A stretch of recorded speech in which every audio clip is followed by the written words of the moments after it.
శుభవార్త.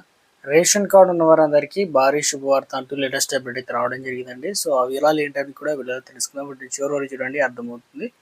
ఒకసారి ఛానల్ వస్తే తప్పకుండా సబ్స్క్రైబ్ చేసుకొని చూస్తున్నారు కానీ లైక్ చేయడం మర్చిపోతున్నారు. అట్లా లైక్ చేయండి. వీళ్ళకి అయితే వెళ్ళిపోదామండి.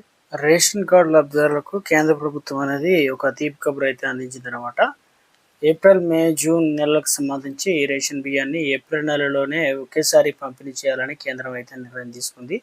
అయితే ప్రస్తుతం భారత ఆహార సంస్థ ఎఫ్సిఐ గోదాములకు సంబంధించి బియ్యం నిల్వలు భారీగా పేరుకుపోవడంతో రాబోయే కొత్త ధాన్యానికి చోటు కల్పించేందుకు ప్రభుత్వం కీలక అడుగు అయితే వేసింది. ఏంటంటే ప్రస్తుతం నెలకు 6 కిలోల వ్యక్తికి 6 కిలోల బియ్యం చొప్పున ఇస్తున్నారు కదా.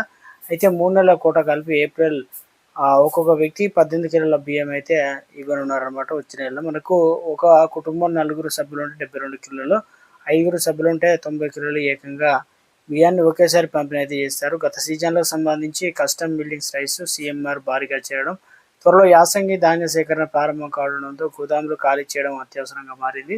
3 నెలల కోటాను ఒకేసారి అందించేందుకు వీలుగా పౌర సరఫరా శాఖ సాఫ్ట్వేర్లో మార్పులు అయితే చేస్తుందన్నమాట. లబ్ధిదారులు ఒకేసారి వేలిముద్రలు వేయాలా లేక 3 సార్లు వేయాలనేది సాంకేతిక అంశంపైన అధికారులు కసరత్తు చేస్తున్నారు.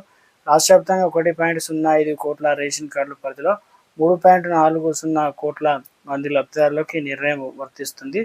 ఇక ఇందుకోసమే సుమారు 6 లక్షలకు పైగా మెట్రిక్ టన్నుల బియ్యాన్ని సిద్ధం చేస్తున్నారు. ఏప్రిల్ 1 నాటికి అన్ని ఏర్పాట్లు పూర్తి చేసి పంపిణీ ప్రారంభించాలని ప్రభుత్వం భావిస్తుంది. దీంతో మనకు ఒక్కొక్కరికి 18 కిలోల బియ్యం అయితే ఇవ్వడం అయితే జరుగుతుందన్నమాట, సన్న బియ్యం.